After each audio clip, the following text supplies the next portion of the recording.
We have a national broadcaster that's keeping the people informed and the conspiracy theorists who are cooking up stories to push the agenda. Or is it the other way around? Good afternoon, it is Monday. On Saturday, anti-low emission zone expansion protesters took over Trafalgar Square and it made the BBC News. However, it's not on the website today, which I find a little bit odd. I checked the BBC News homepage this morning, navigated down to the sort of London section and nothing there. Unless I was missing something, I couldn't see anything. It did, however, make the telly news.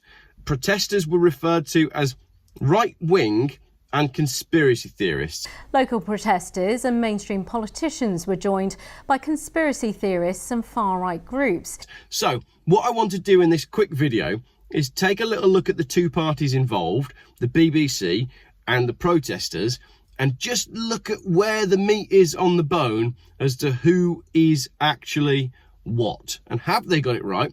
Are the protesters right-wing conspiracy theorists, or is there something else going on here? So, without doing a complete history of the BBC, you can do that on Wikipedia. It was founded in 1922 and it is publicly funded using a licence fee that's kind of compulsory and set at a rate by the British government. So the BBC is extremely close to government, and I'm not going to go into a lot of detail on the ins and outs, but all you need to know about the BBC is David Attenborough's in and David Bellamy's out. So David in, David out. Attenborough's in because he loves polar bears. Bellamy's out because although he passed away in 2019, he was a naturalist and a conservation presenter, much like David Attenborough, but he was the wrong David. His career went rapidly downhill when he refused to bow to the gods of climate change. Daily Mail article, the BBC froze me out because I don't believe in global warming. Outspoken as ever, David Bellamy reveals why you don't see him on TV anymore, because the conservationists dismissed man-made global warming as poppycock in 2004 and the BBC stopped giving him work and his career dried up as a result. He says that campaigners spat at him in the street and sent him paedophile hate mail.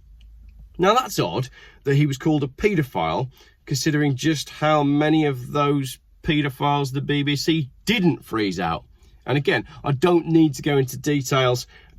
Jimmy Savile, that's a story for another day. There's also the scandal about the BBC reporting the collapse of a building during the 9/11 attack. Well, I don't really want to call it an attack. Let's call it a thing.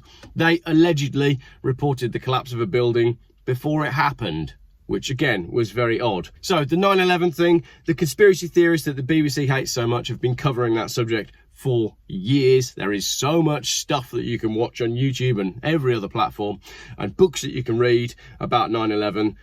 There's even books that have been written about 9/11 where the author has mysteriously suicided himself and all of his family shortly after the book was published. But all you really need to know about 9/11 is that a collection of engineers who know about buildings said no chance, and a collection of pilots who know about flying said no chance. Add to that the fact that the rubble was cleared away in record time and a whole load of people made a whole load of money, and you can see that the conspiracy theorists did the job that the media was supposed to do. Then you've got the whole corona thing and the BBC's constant and overarching coverage of that crisis. You've got Boris on the BBC every day, a 24-hour campaign of fear that made sure the entire public was speaking about the number of people that had died that day. And it's a shame that they can't do the same in 2023, because they would notice that there's something very fishy going on with the amount of people dying and the amount of babies being born, or the lack of them. But I'll leave that to John Campbell. So, we have a national broadcaster that's keeping the people informed and the conspiracy theorists who are cooking up stories to push the agenda. Or is it the other way around? Is the national broadcaster cooking up stories to push an agenda while the conspiracy theorists try to keep the people informed? Not sure on that one. But Elon Musk seems to think so. Just on my way down to my little filming spot, I was listening to a John Campbell video where he picks out some of the highlights of Elon Musk's interview with the BBC journalist. If you haven't watched it yet, then please do. It is extremely cringy, but Elon Musk really does go for it. He calls out the BBC journalist for the things that the BBC have done, like spreading misinformation. I'm not saying the BBC were spreading information, but Elon Musk seems to imply it in the interview, so go check that out. As part of Elon Musk's big Twitter shake-ups, he tagged the BBC the other day as government-funded media. Although I'm sad to say that he's since backpedaled, but the fact that he tagged it as government-funded media basically says that everything that they put out is essentially propaganda. So we've looked at the BBC and what they're all about, so now let's take a look at some of the conspiracy theorists and the far-right protesters. So first, I want to circle back to the video that I made a little while ago titled An Open Letter to the Mayor of London, where one of these far-right conspiracy theorists had sent a letter actually to Richard Vobes, and Richard sent it to me saying, look, you know, you're a car channel, you should handle this one. So I did. And the letter from this far-right conspiracy theorist was actually from a pensioner talking about her 70-year-old sister and how the two of them look after their elderly mother. Right-wing conspiracy theorists. These sound like horrible people. They visit the elderly mother 4 to 7 times a week, bringing her food, doing laundry, making sure she keeps her hospital appointments and has her medicine and everything. 10 to 14 visits per week. And under the new proposals, these far-right conspiracy theorists would be expected to pay up to £175 per week, or just over £9,000 a year, for these far-right conspiracy theorists to look after their elderly mother. Now let's take a look at some of the people in the protests.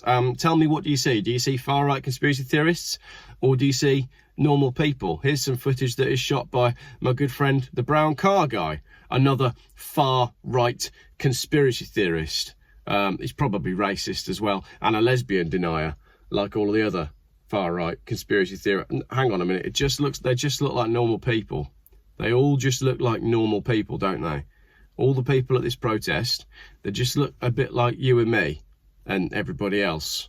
So, lastly, let's take a little look at the actual conspiracy theory around the ULEZ. It's literally a conspiracy theory about the low emission zone expansion, this theory has been peddled by the likes of, well, me. And the theory is that the ULEZ expansion, well, firstly, the theory is that the ULEZ doesn't actually do anything for the environment or anybody's health. That was the conspiracy theory, but that one was kind of proven to be true when you actually look at the science and the data. And then the other one is the fact that the ULEZ is actually a Trojan horse to introduce road user charging. And I'm not going to say it has been 100% proven true, but we are at about 97% on that one at the minute. So, to conclude, we have the BBC, who I've shown are not biased government-funded media that brand genuine, real people as right-wing lunatics.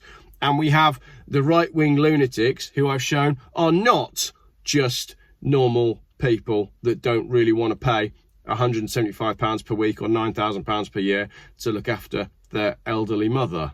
Essentially, what we have here is, from the BBC, it's just defamation. It's barefaced defamation from an organisation that is trying very hard to not look like state-sponsored propaganda. They're doing a very good job of looking like state-sponsored propaganda. So, Mr. Musk, if you are watching Geoff Buys Cars videos, I hope you enjoy them, firstly. And secondly, could I ask you to reinstate the state-sponsored media thing on the BBC's Twitter handle? Because I feel like that would be accurate. Thank you for watching.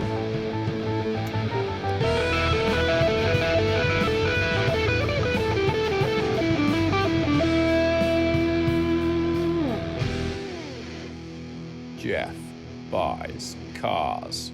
Still YouTube's most boring car channel.